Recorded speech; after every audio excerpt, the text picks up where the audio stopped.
Periods. A natural, normal bodily function that women all over the world experience every day. It's our way of knowing that month we're not pregnant. So why is it such a challenging conversation to have? Menstruation, after all, it isn't a disease. Sometimes I think it would be more straightforward if, when we get our periods, perhaps our eyelashes could grow thicker and fuller. Or, we have more of a natural glow to ourselves. Think about it. It's quite a creative way that, for an average of 2 to 7 days, the lining of our uterus decides to shed all over the place. However, these are just suggestions, and nature has prescribed the way. So how can we make girls and young women feel less ashamed about bleeding? Well, firstly, we need to normalise the conversation. In cultures and society all around the world, periods are seen as a taboo, and in some places they're not even acknowledged. Women have no choice but to have periods, so we need to really kind of think about how to amplify the conversation. Now, I'm in a position of privilege where I've always had access to period products, to education to an extent, and access to safe spaces. There are many women in the UK that aren't able to afford period products, don't have that education and that information. A recent survey by ActionAid stated that 21% of women were not able to afford periods, and this was in 2022-23. That figure had risen from the previous year at 12%. Now, 28% of women were able to access period products at school or at work. However, 17% of them wouldn't go to work or school. They would stay at home whilst they were on their period. And the final stat for you, 22% of the respondents were embarrassed by their period, and that figure was up from 8% from the previous year. So imagine not being able to access products, not really having the information and the knowledge, and then you've got, the mental impact of periods and missing school, missing out on socialising, missing work. It's all going to be a bit overwhelming. I want to think about how we're going to lift the cloud on being more transparent and open about periods. I remember when I told my mum that I got my period, and I remember it as clear as day. And the first thing she said to me was, "Don't get pregnant." I was like, that's a bit of a strange thing to say. I was really confused. My body's telling me you're ready for reproduction, and, that was not happening. I hated telling her every month that I was on my period. But I did, and she made sure I had the products. But that's as far as it went in terms of our conversation.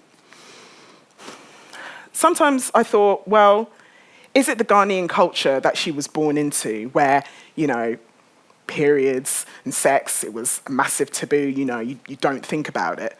So I spoke to some of my friends about their mothers' reactions when they told them that they had started their periods, and it was pretty much the same. So really, it didn't matter where in the world your mother was born. Luckily, me and my mum, we had a very, very nice conversation, and we spoke about her experiences with periods and mine and kind of that reaction that she had. When I said to her, "Do you remember what you said to me?" She was like, "No, I don't remember, but I'm not surprised that I said that." So my mum is one of 6 sisters, and you'd think growing up in a household, majority females, that those conversations would be had, the trials and tribulations of periods. But she said that didn't happen. It was only ever really acknowledged because one of her older sisters had excruciating period pains, so would miss school and work. What was interesting that my mum said when I told her that I'd started my period, she was really upset. She actually said she cried on that evening, and she was just like, I don't know how you're going to manage it, because she struggled to manage hers and quite clearly had to do that without any support. The sex education that my mother received was basically nil. It was just a stark warning of, don't get pregnant. And, you know, it's just like, she kind of thought, why isn't there more of a conversation about what was going on? It was just like, don't get pregnant, don't let a man touch you. Because now you're menstruating, it's a sign that you can get pregnant. And getting pregnant at such a young age was a massive stigma. So there was a lot of confusion because people weren't being given the full information. She told me of a young woman that she knew growing up was on a bus. The bus was packed, and she was, you know, right up next to a man, and their clothes were touching. By the time this young woman got home, she was in floods of tears because she thought she was pregnant. She didn't understand the mechanics of what it takes to get pregnant. A takeaway from the conversation I had with my mum, a very eye-opening conversation, was when it came to periods, my mum said, you just didn't want anyone to know. You didn't want anyone to know that that was happening. The conversations of not talking about periods is clearly persistent through the generations. Earlier in the year, I went on holiday to Mykonos, and I met a group of mums from South London. And I got talking to one of the mothers who has 2 teenage girls, and I was talking about my work as a designer and how I enjoy using my creativity on issues like periods, you know, women's health. And when I was talking to her about it, she was just like, but why? Why are you doing this? Like, you know, what's the need? You know, you just get on with it. Yeah, we do just get on with it. For thousands of years, women have been getting on with it. But I'm still there, confused about this lack of wanting to talk about it. And I really want to change that narrative. Our bodies are amazing. You know, we have our periods, but we're still going to work, going to school, but we suffer from heavy bleeding, bloating, cramps, sore breasts, mood fluctuations. You know, it's a lot. And I want to just think about how we can empower girls and young women to feel more confident about their bodies. There's nothing to say that we can't talk about the pain, the discomfort, the impact it has on our mental health. Because really, there's a beauty in being vulnerable. I remember having a conversation with my best friend, Ruba, and she was saying when she gave birth to her first child, she just realized how powerful her body was. And I kind of sat back and, you know, took stock, and I was like, I've never really thought about my body being powerful. But, you know, what is our relationship with our bodies and the confidence or the lack of confidence?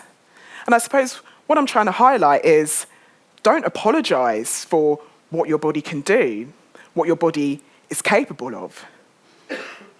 Obviously, you know, as we grow, our body develops over different stages.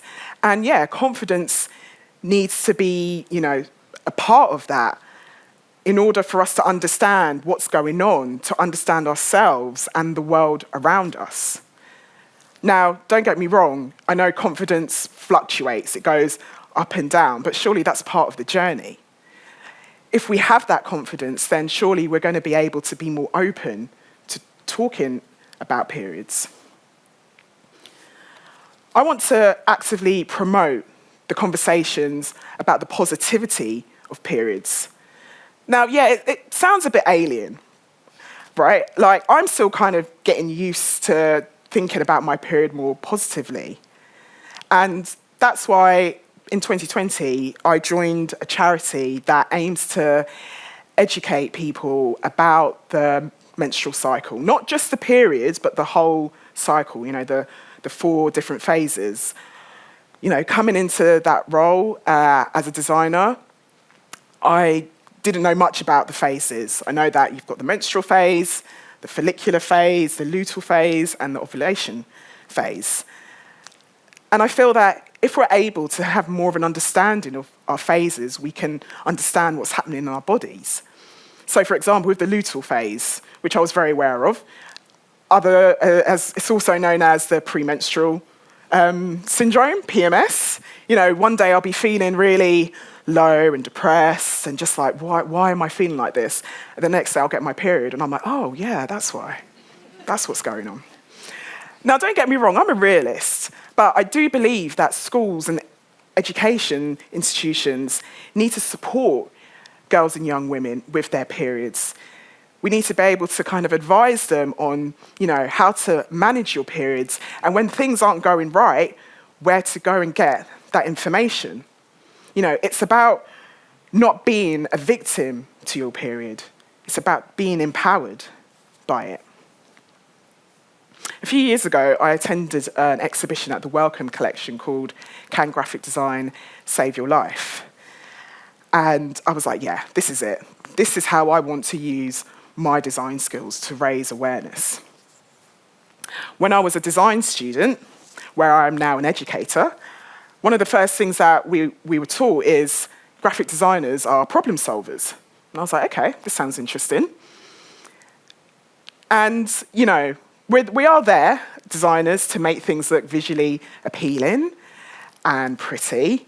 But I find that a lot of designers want to use their skills and pour their energies and passions into causes and issues that are important to them. And for me, that would be women's health. Now, I just want to show you a couple of slides because I want to just draw your attention to some pieces of design that I feel have had an impact on the world. So firstly, we have, after the murder of George Floyd in 2020, the Mayor of Washington commissioned local artists to just create a mural that says Black Lives Matter on the road leading up to the White House. And her reason was, you know, she could see that there are a group of people who want their voices to be heard. They want their humility to be respected. And what's great about this particular piece of work is that it just sent sound waves across the globe, and you'd find other people had done murals, whether it's on the wall, whether it's on the road. You know, people wanted to highlight this kind of call that we need more equity, we need more justice in the world. Another piece of design, next slide, thank you. So Stonewall are a LGBTQ plus charity, and in 2007 they created a campaign. Again, very simple. I love simple design. And, you know, they created this campaign with the simple words, "Some people are gay, get over it." And I just love how unapologetic that is, you know? Being a designer excites me. I love the opportunity it brings to amplify messages and, you know, having the skills to kind of understand what works well together to engage audiences so they can really embrace, you know, the work that is in front of them is, you know, the reason why I love design so much. I want to encourage society to recognise the natural process of menstruation as a positive and empowering thing. And I believe, as women, we can lead on that.